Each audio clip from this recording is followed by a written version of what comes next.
Dear students, in last video we have learnt about lithosphere. Now in this video we learn about hydrosphere. First of all, we have to know here what is hydrosphere. Hydrosphere means that sphere which is made up of water. As you all know that our earth is called the blue planet because of a large portion of it's covered with water. The hydrosphere or the sphere of water, as the name suggests, comprises of all forms of water. Water exists in three states: solid, ice, liquid, water, and gas यानी water vapor. Oceans, seas, rivers, lakes, snow, ice, glaciers, and water vapor together form the hydrosphere. Now, students, as you all know that our Earth is called a blue planet because of its large portion covered with water. कि इसका जो large portion जो है वो पानी से घिरा हुआ है. So, its name suggests hydrosphere, इसलिए हमने इसका नाम क्या सजेस्ट किया? हाइड्रोस्फीयर और द स्फीयर ऑफ वाटर, या ऐसा स्फीयर जो कि किससे बना हो? वाटर से बना हो. इसी कारण हमने इसका नाम क्या रखा? हाइड्रोस्फीयर या फिर sphere of water, because of it made all forms of water like solid, here solid means ice, liquid means water and gas means water vapor. जो हमारा जो पानी जो है वो तीन फॉर्म में मिलता है, सॉलिड फॉर्म में, लिक्विड फॉर्म में और गैस फॉर्म में. These examples are oceans, seas, rivers, lakes, snow.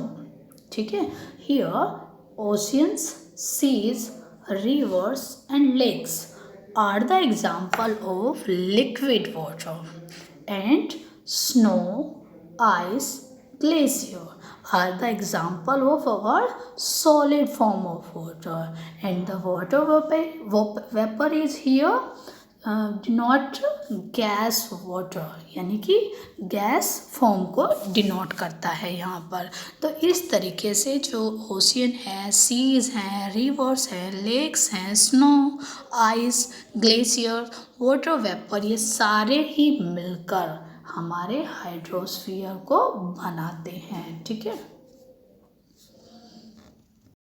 Now students, you can see here these forms of water like lakes, seas, puddles, rivers, waterfalls and oceans. These are the different forms of water forms, कि ये सारी जो हैं, कहीं ये नदियों में के रूप में हैं, कहीं सीज के रूप में हैं, कहीं ओशंस के रूप में हैं, कहीं वाटरफॉल के रूप में हैं. तो ये सारे का सारा क्या है? हमारे हाइड्रोस्फीयर का पार्ट है, different parts of our hydrosphere. Now students, we will read here why our hydrosphere is very beneficial for us. So the students, the hydrosphere is very important because of water supports life in many ways. It is used for drinking, washing, cleaning, etc. It helps in generating electricity and power. Water is also used for industrial purpose like production, manufacturing and cooling. हमारा जो water जो है वो हमारे different purpose के लिए हम उसको यूज़ करते हैं. That different purpose are for drinking, washing and cleaning. किसी भी चीज़, जैसे हम सबसे पहले तो इसका जो यूज़ कर रहे हैं वो पीने के लिए कर रहे हैं. After then washing and cleaning. हमारे मोस्टली वर्क जो होते हैं वो पानी पर डिपेंड होते हैं. तो यहाँ पर हम पानी के यूज़ का एग्जाम्पल ले रहे हैं हमारी डेली लाइफ में. इसके अलावा जो वाटर जो है वो इलेक्ट्रिसिटी को जनरेट करने में, जो हमारी बिजली जो उत्पन्न होती है उसको उत्पन्न करने में, या हमारी जो टाइडल एनर्जी जिसको बोलते हैं, वाटर एनर्जी जो बोलते हैं, तो उस किससे बनती है? वो वाटर से ही बनती है। ठीक है। फिर वाटर का यूज़ हम किस में करते हैं? इंडस्ट्रियल पर्पस में भी। उद्योग जो होते हैं हमारे, डिफरेंट टाइप्स ऑफ उद्योग होते हैं, इंडस्ट्रीज़ होती है, तो उन इंडस्ट्रीज़ के अंदर डिफरेंट टाइप्स का प्रोडक्शन होता है, मैन्युफैक्चरिंग होता है, कूलिंग होता है, तो उन सारे डिफरेंट पर्पस के लिए हम वहाँ पर किसका यूज़ करते हैं? वाटर का यूज़ करते हैं। Farmers use water for various agricultural practices. Farmers जो हमारे किसान जो होते हैं वो भी अपने डिफरेंट एग्रीकल्चरल वर्क के लिए भी पानी का यूज़ करते हैं। फॉर एग्ज़ाम्पल इरिगेशन, कि जब वो अपने खेतों में पानी देते हैं तो वो किसके लिए? पानी का ही यूज़ करते हैं अपनी एग्रीकल्चर के अंदर। Also water navigation has boost trade and commerce. जो वाटर नेविगेशन होते हैं यानी कि समुद्री जहाज जो चलाते हैं, जो समुद्र के अंदर जो नाविक जो होते हैं वो इनके द्वारा नए नए ट्रेड के मार्ग, नए नए व्यापार के मार्ग ढूंढते हैं। तो वो किससे मिलते हैं? उनको ओशियंस में, जब वो समुद्र के द्वारा अपने नए नए व्यापार के मार्ग, अपने अपने वाणिज्य के मार्ग जो निकालते हैं, तो वो हेल्प करते हैं उनकी वाटर नेविगेशन के अंदर। जब उनको नई चीज़ का ज्ञान हो जाता है, नए जल मार्गों का ज्ञान होता है, तो उनसे उनका क्या बढ़ता है? ट्रेड बढ़ता है और उनका कॉमर्स बढ़ता है। तो इस तरीके से एक देश की जो इकोनॉमी होती है वो इसके द्वारा बढ़ती है, क्योंकि वो ऐसे मार्गों का इसे तलाश करते हैं जहाँ पर हम लैंड वेज के द्वारा नहीं जा सकते, वाटर वेज के द्वारा जाकर हम उनसे अपना ट्रेड करते हैं। Ocean provide us with food and minerals. Ocean के द्वारा हमें फूड मिलता है, लाइक सी फूड। ठीक है। तो ऐसे देश जिनके यहाँ पर एग्रीकल्चर नहीं होती है तो वो किस पर डिपेंड होते हैं? सी फूड पर डिपेंड होते हैं। तो वो ओशियंस हमें क्या प्रोवाइड करते हैं? फूड प्रोवाइड करते हैं। और क्या इसके साथ साथ वो हमें मिनरल्स भी प्रोवाइड करते हैं। Water bodies moderate the climate of a place. और किसी भी स्थान की जो वाटर बॉडीज जो होती है, जो जल के ये संसाधन है, like ocean, seas, rivers, lakes, ponds, तो ये सारी जो चीज़ जो होती है वो किसी भी एक स्थान की क्लाइमेट को मॉडरेट बनाती है।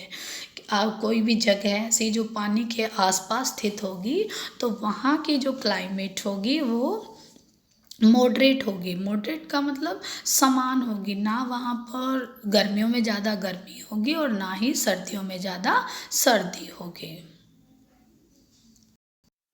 Now students, here we will learn about our atmosphere. A thin layer of air envelopes the earth. This layer of air is called the atmosphere. It is held close to the earth by the force of gravity.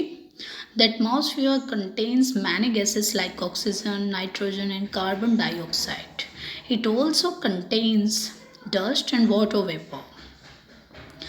हमारी जो atmosphere जो है वो air की thin layer है, कि air की जो एक पतली परत है, दैट एनवलप्स आवर अर्थ, कि हमारे अर्थ को एक लिफाफे की तरह, एक कंबल की तरह, एक ब्लैंकेट की तरह क्या करती है? वो कवर करके रखती है। तो ये जो एयर का जो एनवलप लाइक जो कवर है वो कैसा है? बड़ा ही थिन है। इसी कारण से जो हमारी एयर की जो ये लेयर है वो क्या कहलाती है? एटमॉस्फेयर कहलाती है। ये हमारी अर्थ के बहुत पास है और किस कारण से है? Because of the force of gravity. की अर्थ की ग्रेविटी के कारण, अर्थ की जो गुरुत्वाकर्षण शक्ति है कि इस पर जो चीज़ एक बार आ जाती है तो वो वापस लौटकर वापस नहीं जाती है। तो अर्थ के ग्रेविटेशनल फोर्स के कारण ये यहाँ पर बनती है। और ये जो लेयर जो है वो डिफरेंट पार्ट में डिवाइड होती है और वो एक दूसरे के बिल्कुल क्लोज होती है। अब ये हमारी जो एटमॉस्फेयर के अंदर डिफरेंट टाइप्स ऑफ गैसेस जो हैं वो कौन कौन सी हैं? Oxygen, nitrogen and carbon dioxide and some other gases are there like argon, neon, methane, etc. It also contains dust and water vapor. हमारा जो एटमॉस्फेयर है इसके अंदर डस्ट और वाटर वेपर जो है वो भी इसके अंदर शामिल है। Now the features of nitrogen and the uses of nitrogen. Nitrogen is the most abundant gas constituting 78% of the atmosphere. जो हमारी जो नाइट्रोजन जो है वो एब्यूडेंट गैस है प्रचुर मात्रा में, यानी कि सबसे ज़्यादा जो यहाँ अर्थ पर जो गैस मिलती है वो कौन सी है? नाइट्रोजन है एंड इट्स परसेंटेज इज़ 78%। कि हमारे मान लो अगर 100% गैस है तो उस 100% गैस में से 78% जो है वो नाइट्रोजन है। ठीक है। उसके बाद oxygen constitute 21% of the atmosphere. अब जो 78 पार्ट तो नाइट्रोजन का हो गया, अब जो बचा हुआ रिमेनिंग जो 22% है उस 22% के अंदर कौन कौन सी गैसेस शामिल है? तो उसमें से बचा हुआ जो रेस्ट ऑफ पार्ट है गैसेस का उसमें से ऑक्सीजन जो है वो 21% है। ठीक है। एटमॉस्फेयर के अंदर कितनी है वो? 21% है। Now the remaining 1% is made up of carbon dioxide, hydrogen, argon, helium and other noble gases. और उनके अंदर अब जो 22 पार्ट बचा था, 22 में से 21 पार्ट गैसेस का कौन सा आ जाता है? ऑक्सीजन का। अब जो रेस्ट ऑफ 1% गैस जो बची है उसके अंदर शामिल होती है हमारी carbon dioxide, hydrogen, argon, helium and other noble gases, जो हमारे लिए किसी ना किसी तरीके से बेनिफिशियल है, आदर्श है हमारे लिए, कि उनसे कुछ ऐसी एक्टिविटीज़ होती हैं जो हमारे सर्वाइवल के लिए एसेंशियल होती है। Now students, you can see here the different layers of our atmosphere, that are troposphere, stratosphere, mesosphere and thermosphere. Okay. The atmosphere is an important domain of the earth. The oxygen present in the atmosphere helps living beings survive, and carbon dioxide is used by plants to make their food. The atmosphere blocks the harmful rays of the sun from reaching the earth's surface. It also controls climatic conditions and change in seasons. अब हम देखते हैं यहाँ पर कि हमारा जो atmosphere जो है वो हमारे लिए क्यों बेनिफिशियल है। ये जो लेयर ऑफ एयर जो है वो हमारे लिए क्यों इम्पोर्टेंट है। तो हमारा जो एटमॉस्फेयर है वो हमारे लिए बहुत ज़्यादा इम्पोर्टेंट है because of it has oxygen. कि सबसे पहले यहाँ पर क्या प्रेजेंट है? Oxygen, which is very essential for our living, जो कि हमारे लिए लिविंग के लिए, हमारे जीने के लिए, फॉर ऑल लिविंग बींग्स, कि जितने भी सजीव प्राणी हैं उनके जीने के लिए, उनके सर्वाइव के लिए ये बहुत ज़्यादा ज़रूरी है। On the other hand the carbon dioxide is used by plants. अब हम सोचते हैं कि कार्बन डाइऑक्साइड का यूज़ हम तो नहीं करते, हम तो उसको क्या करते हैं? एग्जॉस्ट करते हैं। लेकिन जो प्लांट्स जो होते हैं उनके खाने के लिए, उनका भोजन बनाने के लिए, उनकी फोटोसिंथेसिस के लिए क्या ज़्यादा ज़रूरी होता है? Carbon dioxide. तो कार्बन डाइऑक्साइड का यूज़ करते हैं plants for making their food. And उसके बाद जो कार्बन डाइऑक्साइड जो गैस जो होती है ये क्या करती है कि सन से आने वाली जो एटमॉस्फेयर के अंदर जो हमारी गैसेस जो है, ये जो हमारा एटमॉस्फेयर बनता है, लेयर ऑफ एयर जो बनता है, ये क्या करता है, सन से आने वाली हार्मफुल रेज जो होती है उसको ब्लॉक करता है, उसको रोकता है before reaching the earth surface. हमारे अर्थ के सरफेस पर आने वाली हार्मफुल रेज को हमारा एटमॉस्फेयर अपने पास रोक लेता है। इस कारण से ये हमारी जो अर्थ है यहाँ की क्लाइमेटिक कंडीशंस को चेंज करने में और इनकी सीजन्स को चेंज करने में बहुत ज़्यादा ज़रूरी होता है। अब ये हार्मफुल रेज जो होती है वो कौन सी होती है, यूवी रेज होती है। It effects our skin, it damage our skin like skin allergy. ठीक है। Now students, this is enough for today, and in next video we will learn more about this chapter. Thank you.